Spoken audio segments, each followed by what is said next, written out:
La mécanique des sens.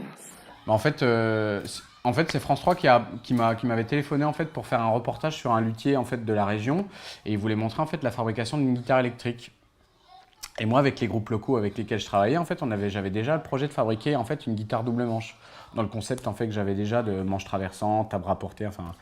Ben, je lui ai expliqué en fait le projet que j'avais, puis lui, il a été totalement séduit par le truc. Plutôt que de montrer le luthier en fait qui a 45 ans avec sa petite chemise cul serré en train de montrer son violoncelle à 25 000 balles, ben, il voulait montrer en fait un autre esprit avec un type voilà, tatoué de partout, cheveux longs, qui fait du skate et puis voilà, la vie ça se passe comme ça quoi. Et puis voilà, donc du coup en fait on a calé en fait des dates pour la fabrication en fait de cette double manche qui a été diffusée après 6 mois après en fait en l'hiver en 4 épisodes. Donc du coup j'ai eu 12 minutes en fait qui ont été diffusées. Et ce qui s'est passé, c'est que ben, cette gratte, je l'ai eu pendant un moment, je l'ai mis à vendre, j'ai eu des opportunités que j'ai refusées, parce que les offres étaient quand même relativement en dessous du prix pour laquelle je vendais. Et un jour, j'ai un de mes potes en fait, qui m'a lancé un défi, qui allait au concert des Guns et qui m'a dit t'es pas cap, tu l'offres à Slash. Moi, dans le reportage, en fait, quand on regarde un petit peu, il y a plein de moments où on voit où c'est que je suis en train de mater en fait des concerts des Guns où c'est qu'il a sa double manche, sans jamais penser que ce serait faisable en fait d'arriver à faire ce genre de choses quoi. Et je lui ai dit mais t'as trop raison quoi. Et j'ai appelé le type de France 3, je lui ai dit tu me suis, on fait la suite du reportage et on file la double manche à Slash. Il m'a dit vas-y, j'en parle à mes chefs.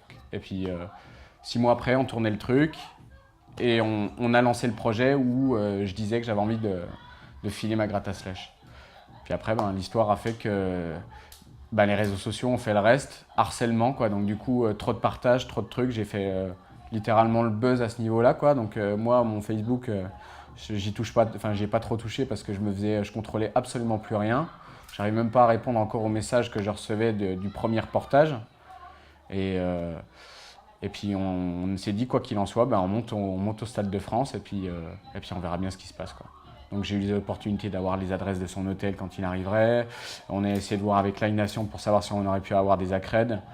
On a fait notre truc, on s'est pointé là-bas, on a montré un peu la gratte. Du coup, il y a plein de gens qui avaient vu le projet, donc ça a fait des mouvements de foule. On a pu filmer pas mal de choses. Et puis jusqu'à ce qu'on en fait, on rencontre les deux mecs de chez Woodbrass en fait, qui étaient là pour voir l'autre gratteux des Guns. Et finalement, bah, après 10 minutes avant le concert, ben, le manager des Guns qui vient me chercher par la peau des culs, et puis hop, c'est parti quoi. On descend au sous-sol et je me retrouve en face de lui, boum. Je lui file la gratte, petite photo. Ensuite, je me retrouve à voir le concert, 3h30 de concert en fait devant la scène, donc ça c'était top.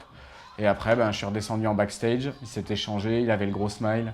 Et puis je lui ai pu lui dire que voilà, mon bébé c'était le sien maintenant, puis qu'il fallait qu'il en prenne soin. Alors le message il est bien passé, et puis le lendemain, ben, il m'a posté une photo pour me dire merci pour la petite lettre que je lui ai fait, et puis il m'a dit que la gratte c'était de la bombe quoi. Jusqu'à ce que Gibson s'en mêle et puis qu'il lui dise de retirer tous les posts.